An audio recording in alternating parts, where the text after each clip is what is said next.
এই প্রশ্ন আমাকে কেন? এটা কিন্তু সুপ্রিম কোর্টকে করতে হবে। নির্বাচন কমিশনের উত্তর দেবে। হ্যাঁ, আমরা পশ্চিমবঙ্গে কোর্টেও আছি, মাঠেও আছি, কিন্তু আমরা চেয়েছিলাম এসআইআর প্রক্রিয়াটা সুষ্ঠুভাবে সম্পূর্ণ হোক, মৃত ভোটারদের নাম, ভুয়ো ভোটারদের নাম বাদ যাক, ভারতের আভ্যন্তরীণ নিরাপত্তার স্বার্থে রোহিঙ্গা বাংলাদেশিরা যাতে ভোটার লিস্টে না ঢুকতে পারে তার ব্যবস্থা নির্বাচন কমিশন করুক। এখন তৃণমূল কংগ্রেস সেটা করতে না পেরে বা আধা সফল হয়ে এ ধরনের কথাবার্তা বলছে। মহামান্য আদালত কি বলে সেটা দেখা।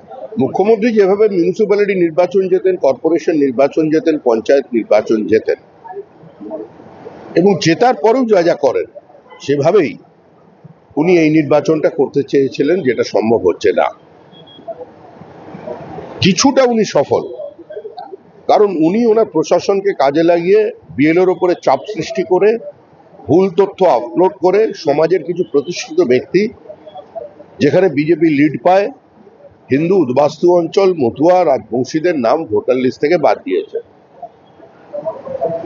আর পরবর্তীকালে যে জটিলতা তৈরি হয়েছে সেটা উনি কোর্টে গিয়ে জটিলতাকে ডেকে নিয়ে এসেছেন পশ্চিমবঙ্গে।